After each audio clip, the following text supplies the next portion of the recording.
Hello, ladies and gentlemen. Welcome to another retrospective. We just actually finished up episode 30, which means we get to talk about Wall Market. I was actually a bit surprised when I went back and actually found out, like the last 10 episodes are just Wall Market. Like, we went into the train graveyard in episode 21, and then we got to Walmart Market at, like, the end of episode 22 or 23. So, that's it. Here we are. So a couple of things to, like, obviously, I'm going to make this a little bit quick. I always have a little bit of problems with these retrospective videos because I never know 100%. Like, there's not much for you to analyze because I know the story already. But in terms of changes, I kind of talked about this as we went through, and some of this will be repeated information. But it was really interesting to me that the wall market before, the wall market of, like, what we had gone into previously was, in the original game, was really just, it was almost like a marketplace. And yeah, there was some, like, questionable things going on. Like, Don Corneo was an absolute sleazeball. But I never got the impression before that he controlled Wall Market. He was obviously very, very prominent, and he was obviously very, very important, but I never got the impression that he was, like, the one in charge of everything.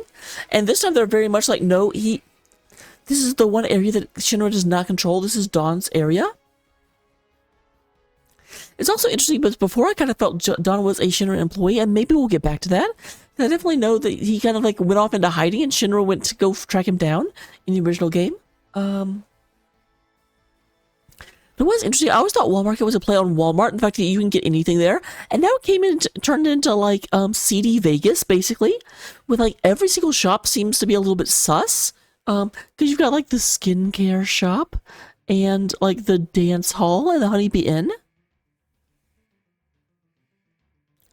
But the gym, I actually wondered for a very long time how they'd handle the gym, because the thing is, the gym was an iconic location in Final Fantasy VII. It was an area that made a lot of sense. It was an area that was well done and well remembered. But it was kind of like mocking gay people. And, you know, the whole idea of, oh, let's all get in there, and, you know, there was this undertone of isn't male on male affection funny? So I kind of wondered how they were going to handle that, and I think they handled that about as well as they would be able to. I do have to say the redheaded guy that, like, we chased out of Sector 6 or Sector 7, 7th Heaven. He keeps showing up everywhere. I have to wonder how mobile this really is, because we're always having to, like, sneak through back channels and have fake passes to get around, and yet he's showed up in, like, 3 different areas, and I don't know how he's getting there. Also, weirdly enough, he showed up, like, apparently this is where his dad lives, so I don't know if this is where he's supposed to be, but that's where he is, and I just don't give a shit about him. Like, I'm sorry. I do have to say, the storyline before, the fact that Dawn is now being shown as being in control of the entirety of Wall Market, kind of actually makes me disbelieve the narrative they're showing a little bit, only because I don't feel like the 3 people who are responsible for finding him candidates, like, I don't think they would betray him and, like, send Cloud in. That doesn't make sense. Before, it made total sense, because Cloud was just going into audition by himself. It wasn't like anyone was putting their reputation on the line by dolling him up. But now it's a weird, I don't know why they're crossing the Dawn the way they are, and they seem very ambivalent about it, which seems very unusual for the way the Dawn has been portrayed up until now.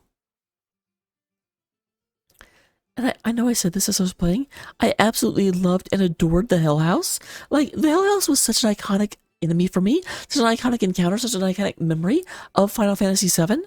But to see it pop in and be able to fight it, and obviously I did not fight it very well.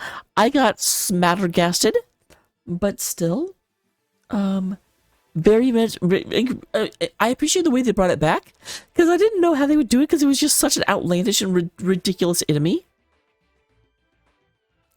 Dawn himself, I like his person. I mean, obviously, he's an absolute sleazeball. I don't like him, but I think I'm glad they didn't back off of who he is as a character and who he is as a person. Like, he was very, very.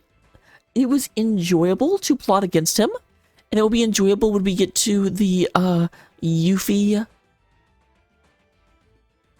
re-encounter with him, assuming it is in this game. I know it's not in this game, but it's in the series. But regardless, I will see you all in the next one.